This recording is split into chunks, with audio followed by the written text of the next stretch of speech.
اس میں کوئی پریشان ہونے کی بات نہیں ہے.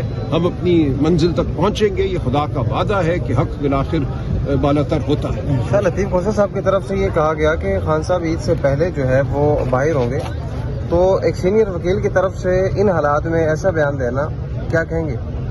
دیکھیں، امید ہر ایک کا حق ہے. کوسا صاحب کا بھی حق ہے، ہم سب کا حق ہے. ہم امید کا دامن کبھی نہیں چھوڑتے. اگر قانونی حوالے سے دیکھا جائے تو کوئی وجہ نہیں کہ خان صاحب رہا نہ ہو جائیں. انہیں کل رہا ہونا چاہیے، انہیں آج رہا ہو جانا چاہیے. ان کے خلاف کوئی ایسا مقدمہ نہیں ہے، کوئی ایسی سزا نہیں ہے جو لغو نہ ہو. تو بالکل ان کا یہ کہنا ٹھیک ہے کہ ان کو عید سے پہلے رہا ہونا چاہیے. ہم یہ توقع کرتے ہیں، ہم یہ امید کرتے ہیں. لیکن ہمارے آگے جو دیوار کھڑی ہے فسطائیت کی، وہ اپنی جگہ ہے.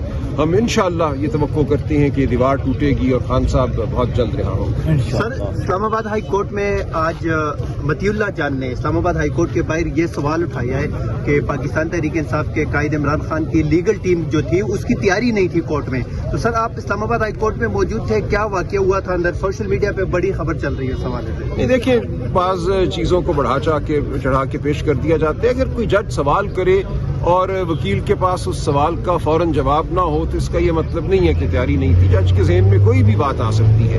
اسی لیے انہوں نے کہا کہ پرسوں آپ آ جائیے. جو سوالات عدالت نے اٹھائے ان کا جواب انشاءاللہ کوسا صاحب پرسوں دیں گے. اور اس حوالے سے یہ کہنا کہ تیاری نہیں تھی، میں سمجھتا ہوں ذرا ناجائز بات ہے. وکیل اپنی تیاری کر کے جاتا ہے. کوسا صاحب کی تیاری تھی، لیکن بعض اوقات مکالمہ ایسا ہوتا ہے جس کے لیے مزید قانون کو دیکھنے کی ضرورت ہوتی ہے. تو یہ کوسا صاحب کریں گے انشاءاللہ اور پرسوں پھر پیش ہوں گے. سر، ہائی کورٹ میں تو کیس لگ گیا، لیکن وہی پرانا سین چل رہا ہے تاریخ پہ تاریخ. تو لگ رہا ہے انصاف ملے گا عملی طور پہ؟ دیکھیے، ہم تو عدالتوں سے معاملہ کرتے رہیں گے نا. ایسا کبھی بھی نہیں ہوگا کہ ہم کہیں کہ اب ہم نے عدالت نہیں جانا. عدالت ہم ضرور جائیں گے. ہم عدالت میں مقدمے بھی کریں گے، بحث بھی کریں گے. میں بار بار کہتا ہوں کہ امید ضروری نہیں ہے اس عمل کے لیے.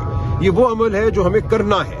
یہ ہمارا فرض ہے، یہی طریقہ ہے. ہم اسی قانونی اور آئینی عمل کے نفاذ کے لیے اور اس کی بحالی کے لیے لڑ رہے ہیں. ہم چاہتے ہیں کہ عدالتیں آزاد ہوں. ہم چاہتے ہیں کہ آئین اور قانون کا بول بالا ہو. تو یہ ہم کرتے رہیں گے. اور پہلے بھی آپ دیکھیں، پچھلے 2-2.5 سال میں ہم نے تمام مقدمے جیتے ہیں.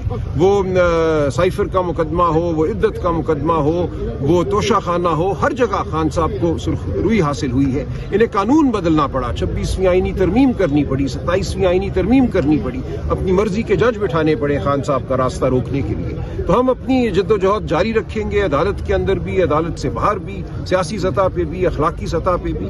تو انشاءاللہ منزل ہماری ہے. راج صاحب، یہ بتائیں کہ جب یہ فیصلے آپ کے حق میں آتے ہیں اس وقت تو آپ کہتے ہیں کہ عدالتیں آزاد ہیں. نہیں، ہم پھر بھی نہیں کہتے. لیکن آپ تھوڑا سا سنیں نا، جب آپ کے فیصلے آپ کے حق میں آتے ہیں آپ کہتے ہیں عدالتیں آزاد ہیں. جب آپ کے حق میں فیصلے نہیں آتے تو آپ عدالتوں پہ الزام لگانا شروع کر دیتے ہیں. نہیں، عدالتیں بالکل آزاد نہیں ہیں اس وقت اس ملک میں.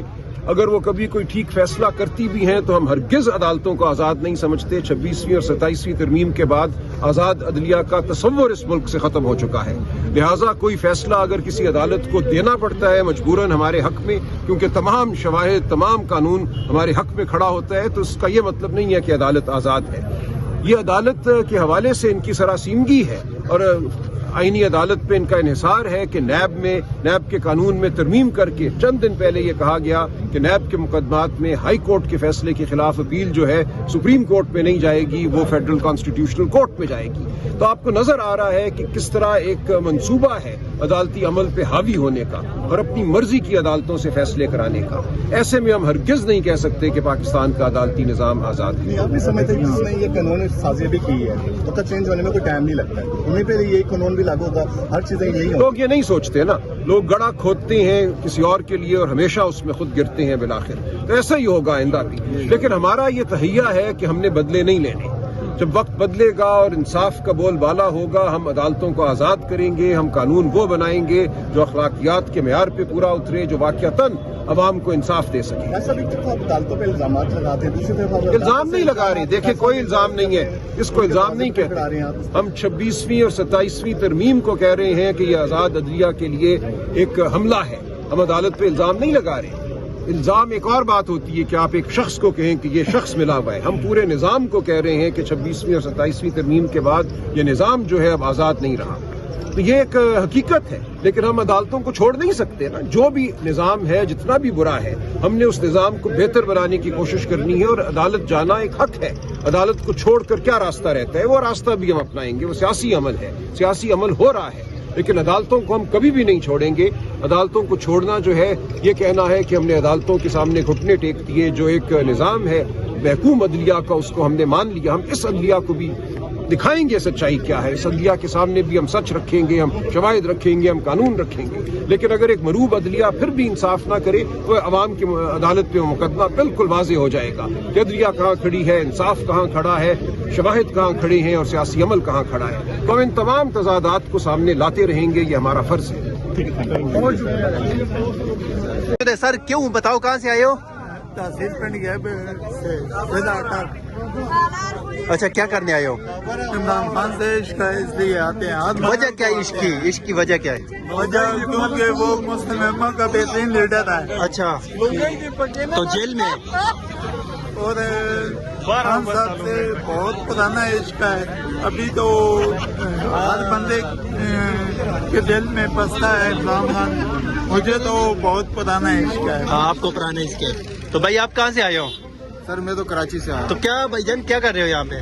خان کے لیے آئے ہوئے، اپنے مرشد کے لیے آئے ہوئے، اور مرشد کی یاد لیا کہ ہمیں یہاں پر اڈیالہ کے پاس. اور خان کی بہنیں بھی آج ان کو ملنے کا دن تھا، تو ان کے ساتھ بھی یکجہتی کے لیے بیٹھے تو ہیں. بہنوں کو ملنے نہیں دے رہے، کیا وجہ ہے؟ وجہ آپ کو پتہ ہے، جہاں قانون کچھ بھی نہیں ہے، جب قانون نہیں ہوگا تو یہ چیزیں تو ہوگی نہیں. اچھا سر آپ کہاں سے آئے ہیں؟ السلام علیکم. وعلیکم السلام. کہاں سے آئے ہیں؟ میں کراچی سے. کراچی سے آئے ہو. کیا کرنے آئے ہو؟ بھائی میں اسیر بھی ہوں 26 نومبر کا. 4 مہینے تک جیل بھی کاٹی ہے. یہ ہمارے بچوں کے لیے کھڑا تھا خان صاحب. جی ہمارے بچوں کے لیے کھڑا تھا، ہمارے بچوں کے فیوچر کے لیے، پاکستان کے لیے، امت مسلمہ کے لیے. آج کا جو اندر ہے خان صاحب، جو اندر ہے وہ ہماری وجہ سے امت مسلمہ اس کو بہت امید ہے امت مسلمہ کو. جی تو انشاءاللہ تعالیٰ اللہ تعالیٰ بہتر کرے گا. خان صاحب کے لیے ہم کوشش کر رہے ہیں، اور جگہ ہر مقام پہ کھڑے رہیں گے. اس لیے آپ کہاں سے آئے ہو؟ ضلع بڑا گرام سے. کیا مطالبہ ہے آپ کا یہاں پہ؟ مطالبہ یہی ہے کہ خان صاحب کو رہا کرے، بے گناہ قید خان صاحب. یہی مطالبہ ہے، ایک ہی مطالبہ ہے. سر آپ سر السلام علیکم. کہاں سے آئے ہیں سر آپ؟ میں پی ٹی ایس کا ماسک. سر یہاں پہ آپ اڈیالہ کے باہر کھڑے ہو، کیا مطالبہ کریں گے آپ؟ ہم یہ مطالبہ کریں گے مجھے جو غلط کام کر رہے ہیں ان کو خدا خوفی ہونی چاہیے. اگر یہ باز نہ آئے تو یہ مٹ جائیں گے اور یہ برباد ہو جائیں گے، یہ تباہ ہو جائیں گے اور اللہ کی قدرت میں آ جائیں گے. تو کہتے اللہ ان کو ہدایت دے، نہیں تو تباہ بتا دیں سب لوگوں. ہم لڑتے رہیں گے، حق ہمارا. تم کیسے لڑو گے؟ ہم سیٹ چلیں گے. تیرا باپ بھی دے گا. ذرا اونچا بولو، ذرا زور لگا کے. ہلکار کے بولو، ہلکار کے بولو، ہلکار کے بولو، ہلکار کے بولو، پھاڑ کے بولو. حق ہمارا. ہم سیٹ چلیں گے. وزیر اعظم، وزیر اعظم، وزیر اعظم، وزیر اعظم، وزیر اعظم، وزیر اعظم. کپتان تیرے جان نثار، مرشد تیرے جان نثار، خان تیرے جان نثار، عمران تیرے جان نثار، کپتان تیرے جان نثار.